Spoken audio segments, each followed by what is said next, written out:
राम का नाम भारत के कण-कण में समाहित है। दुख में भी राम है, हर्ष में भी राम, शोक में भी राम है, आश्चर्य में भी राम, जन्म में भी राम है और मृत्यु में भी राम। इसी राम नाम को और अधिक दृढ़ करने वाले और संपूर्ण विश्व में राम कथा के प्रचार और प्रसार में महत्वपूर्ण योगदान देने वाले आदरणीय प्रेम भूषण जी महाराज आज हमारे सामने उपस्थित हैं। महाराज श्री, आपका हार्दिक स्वागत है। धन्यवाद। महाराज श्री, आज के समय में देखें तो एक अप्रत्याशित घटना मानी जाएगी कि कोई पोस्ट ग्रेजुएशन करने वाला नौजवान अध्यापन कार्य की ओर निकलता है और फिर अध्यात्म की तरफ मुड़ जाता है। ये कैसे संभव हुआ? जीवन का वो कौन सा क्षण आया जब आपको लगा कि आप इसी काम के लिए बने हैं? अध्यात्म की ओर रुद्र जी मुड़ा नहीं जाता। जो व्यक्ति अध्यात्म में उतरता है वह विगत जन्म से ही आध्यात्मिक होता है। अचानक किसी एक कारणवश हम इस जीवन में आ गए, ऐसा नहीं है। बचपन से हमारी अभिरुचि ऐसी रही और उस अभिरुचि के कारण जब हम पीजी के बाद पढ़ाने के लिए श्री अयोध्या जी गए तो साधु संतों का समागम हुआ, संतों का सानिध्य मिला। तो वस्तुतः मैं अध्यापक ही रहना चाहता था जी। और अविवाहित रहना चाहता था। स्वामी विवेकानंद हमारी आइडियल पर्सनालिटी थे, तो उनके साहित्य हम बहुत पढ़ते थे, बीएससी से ही पढ़ते थे। प्रभावित हुए, फिर नाना विधि रचना बनती गई और अयोध्या जी जा कर के जो हमारे अंदर बीज था धर्मशीलता, आध्यात्मिकता का, वो वहाँ संतों के सत्संग रूपी, सानिध्य रूपी जल पा करके अंकुरित हो गया। फिर मैं इस क्षेत्र में आ गया। अचानक हुआ, योजनाबद्ध कुछ नहीं। और आज आप भारत के कुछ सबसे बड़े नामों में से एक हैं। महाराज जी, हिंदू में मान्य देवी देवताओं की इतनी अधिक संख्या है, उसके बावजूद आपके पास वो कौन सी ठोस वजह थी जिसकी वजह से आप भगवान राम के इतने करीब हुए, उनको आत्मसात किया? मुझे लगता है श्री अयोध्या जी वास करने का ऐसा प्रभाव रहा। यदि मैं श्री अवध के बजाय मथुरा वृंदावन रहा होता तो मुझे लगता है कि मेरे अंदर कृष्णोपासना आ जाती। उपासना पद्धति तो वही है जी। तो श्री अवध में आध्यात्मिकता का एक गहरा प्रभाव है जी। और दूसरा, बचपन से हमारी मानस जी के प्रति अभिरुचि रही। एमए फिलॉसफी से करने के बाद मेरा जो शोध का विषय था वो था श्री रामचरित मानस जी का सामाजिक दर्शन जी। सोशियो फिलॉसफी ऑफ मानस।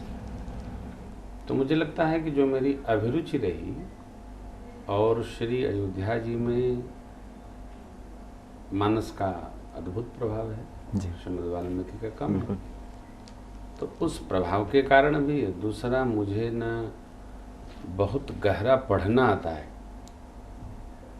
और न मुझे गाना आता है।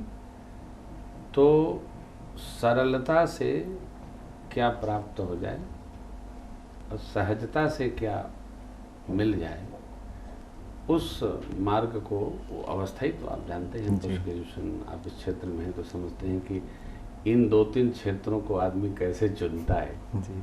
उसमें कुछ कहना नहीं है। तो सहजता के कारण से, अवधवास के कारण से हमारी अभिरुचि श्री रघुनाथ जी में बढ़ी और उनकी कृपा बढ़ती गई। आज हम यहाँ खड़े। महाराज जी, आज सुबह से आपके साथ हूँ तो देख रहा हूँ बड़ा बिजी शेड्यूल आपका रहता है, तो कभी भी आपको ये एहसास होता है कि कुछ गलत फैसले हो गए, अगर किसी और क्षेत्र में होते तो ज़्यादा सुकून की ज़िंदगी होती? ऐसा नहीं है। मैं रुद्र भैया जहाँ हूँ श्री रघुनाथ जी की कृपा से मैं पूर्ण संतुष्ट रहता हूँ। मैं अध्यापक होता, बहुत कुछ होता तो अध्यापक होता। पुलिस में मेरी अभिरुचि नहीं थी। इंटर तक मैंने साइंस की पढ़ाई की, ग्रेजुएशन तक साइंस पढ़ा। मेडिकल लाइन में जाने की मेरी कोई रुचि नहीं थी। अध्यापक होना था। अध्यापक हम होते तो यूनिवर्सिटी में किसी होते या डिग्री कॉलेज में होते। मैं बहुत फितूर लेके नहीं घूमता, शांत जीवन पसंद करता हूँ। घर में भी रहता हूँ तो बच्चों का पापा रहता हूँ, देवी जी का पति रहता हूँ, पूज्य पिताजी माँ जी के पास उनका बच्चा बनकर रहता हूँ। तो मैं जहाँ हूँ आई एम फुली सेटिस्फाइड। गलत फैसले व्यस्तता के कारण नहीं होते हैं। आदमी के दिमाग में जब बहुत सारे पेंच उपस्थित होते हैं तो गलत फैसले करता है। महाराज श्री भगवान राम का नाम हिंदुस्तान में बहुत ज़्यादा आस्था का केंद्र रहा है, लेकिन साथ ही साथ अगर आप देखें तो एक विवादों में भी लगातार रहा। भगवान राम के चरित्र पे लगातार आक्षेप होते रहे, चाहे वो सीता माँ का परित्याग हो या अग्नि परीक्षा जैसे निर्णय हो। चूँकि आपके पास भगवान राम की कथा का इतना लंबा अनुभव रहा है, आपने उनको आत्मसात किया, तो किस नज़र से देखते हैं आप भगवान राम के चरित्र की इन कमियों को या उस कहानी को किस नज़र से देखते हैं? देखिए, जो कहानियाँ हैं ये सब मूढ़ व्यक्तियों की रची हुई है। दो स्वरूप मान लीजिए भगवान का, एक तो भक्तों के भगवान हैं तो भगवान निर्दोष होते हैं जी, यदि वो सदोष हैं तो भगवान नहीं। बिल्कुल। भगवान उसको कहते हैं, भ माने भूमि, ग माने आकाश, व माने वायु, अ माने अग्नि, न माने नीर। 5 तत्वों पर जिसका नियंत्रण है वो भगवान है। तो जो जी नहीं रहा है, जो राम जी को ठीक प्रकार से नहीं जान, जैसे इतिहासकार हैं, इतिहासकार बचे नहीं, रहे नहीं। अर्थ के लोभ में राम जी की निंदा करा लीजिए, कृष्ण भगवान की निंदा करा लीजिए, सीता मैया के करा लीजिए। अरे भाई, जो राम जी अपनी पत्नी को हरण करने पर रावण को समूल नष्ट कर डाले, वो परीक्षा क्या लेंगे? श्री रामचरितमानस में सीता मैया का परित्याग प्रसंग ही गोस्वामी जी नहीं लिखते हैं। आपने कहा ना, इसलिए श्री रामचरितमानस सर्वमान्य ग्रंथ है। माता का परित्याग हुआ ही नहीं। आप अपनी पत्नी का परित्याग कर सकते हैं क्या? तो जिंदा कैसे रहेंगे? ये तो तथाकथित इतिहासकारों की वो कहानी, जो आपने कहा ना, कहानी का निर्माण है। किसी तरह रोचक बना दो, किसी तरह भगवान को कलंकित कर दो। अरे भाई, मूल में कुछ नहीं है। तो जो चतुर सुजान लोग हैं, राम जी को कहीं पढ़ लिए, कुछ लिख दिए। एक बड़े विद्वान है नरेंद्र कोहली जी, सब कुछ अच्छा लिखे लेकिन ऐसा लिख दिए कि भगवान रक्षा करे। ऐसा नहीं होता। आप आवरण देख करके किसी व्यक्ति के बारे में कयास नहीं लगा सकते। परमात्मा श्री राम को भगवान श्री कृष्ण गीता में कहते हैं, मैं पुरुषों में श्रेष्ठ पुरुष राम हूं। श्रेष्ठ कौन है? जिस पर कोई लेकिन नहीं है जी। जिस पर लेकिन है, श्रेष्ठ कैसे हो सकता है? उसको जवाब देना होगा। विवाद से परे, न त्याग, न परीक्षण, वो सब चर्चा कभी आप कथा में बैठिए तो सुनाइए। महाराज श्री, जैसे दिन के साथ रात असंभावी होता है, जीवन के साथ मृत्यु, हिंदू धर्म में लगातार देवी देवताओं की चर्चा होती रही है, तो क्या भूत जैसी किसी परिकल्पना पे आप विश्वास करते हैं? क्योंकि गांव में अभी भी ये बड़ी मानसिक समस्या के तौर पे जाना जाता है। नहीं, भूत परिकल्पना नहीं है, एक योनि है। 4 प्रकार की योनि है। अपने से उगने वाले, जो पहाड़ों पर उग जाते हैं, उसको कहते हैं उद्भिज जी। कोई बोता नहीं, उग ही जाते हैं।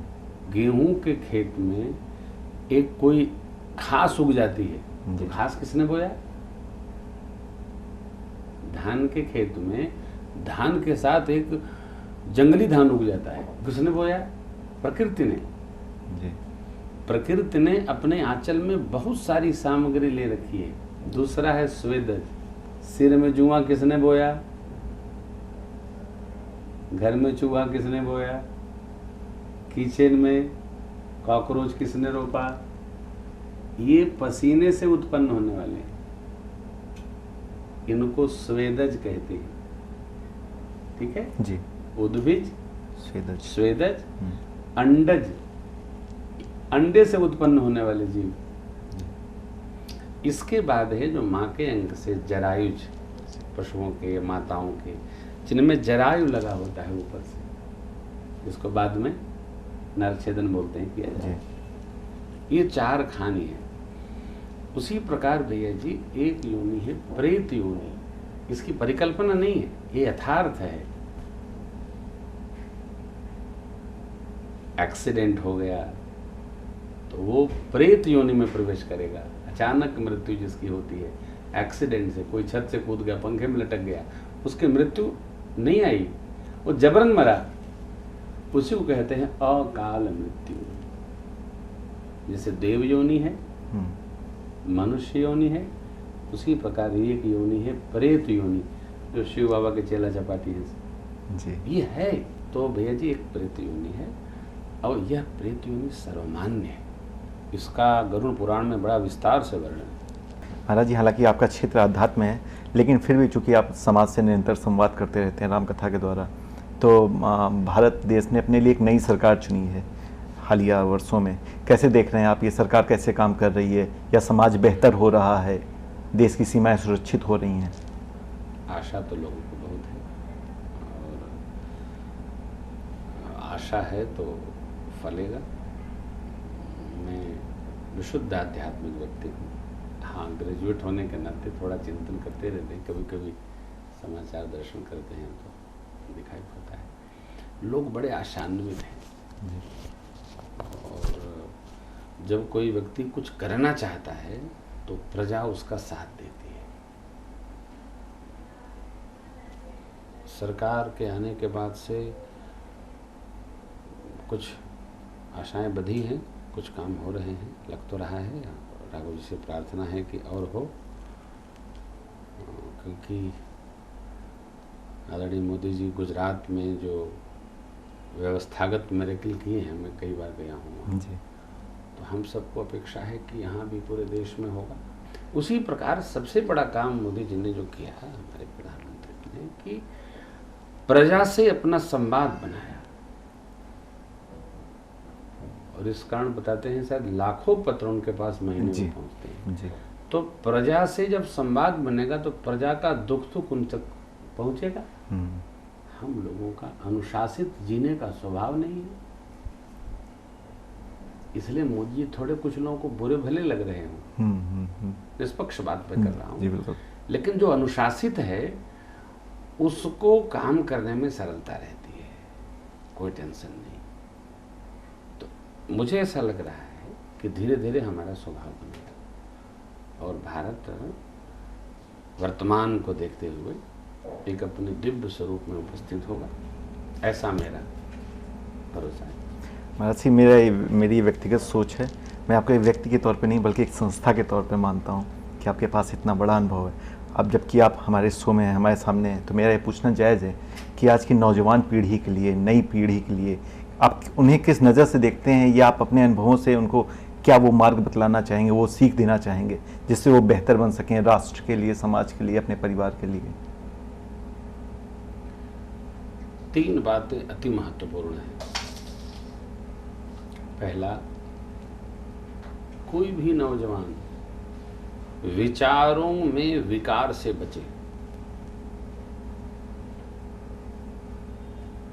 विकार सहज सुलभ है वर्तमान में जी। सद्विचार सुलभ नहीं है, विकार सहज सुलभ है। जैसे देखिए, सामान्य नौजवान का आदर्श कौन है? बम्बैया हीरो हीरोइन जी। लड़कियों का मानक क्या है? आजकल गृहस्थियां लोगों की जो टूट रही हैं प्रतिशत में जी।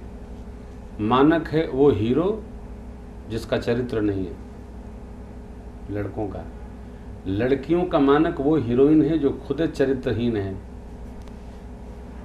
तो युवान पीढ़ी को विकारों से विचार को बचाना एक कार्य है। दूसरा, अपने से श्रेष्ठ में अगाध श्रद्धा रखना, जी। माता में, पिता में, भगवान में, चाचा में, काका में, दादा में, दादी में। तो जब श्रेष्ठ में श्रद्धा होगी तो हम कहीं भटकेंगे भी तो वो जो कहेंगे वो मान लेंगे। तीसरी बात, जब तक लक्ष्य स्पष्ट नहीं है आदमी कुछ नहीं कर सकता है। लक्ष्यहीन व्यक्ति जीवन में कुछ प्राप्त नहीं कर सकता। उच्चतम लक्ष्य रखा जाए और तब तक प्रयत्न करें जब तक वह पास ना आ जाए। ये 3 सूत्र, ये मेरे जीवन के ही तीनों सूत्र हैं। महाराज जी, उम्मीद करते हैं अगली बार जब आपसे मिलेंगे तो आपके पास और अधिक यात्राएं, और अधिक संतुष्टि होगी और अधिक ज्ञान होगा जो हम लोगों के साथ आप साझा करेंगे। आप हमारे शो पे आए, इसके लिए आपका हार्दिक धन्यवाद। धन्यवाद रुद्र जी, आपको भी बहुत बहुत साधुवाद, आपकी टीम को भी साधुवाद, सबको मेरा स्नेह। जय सिया राम, जय श्री राधे।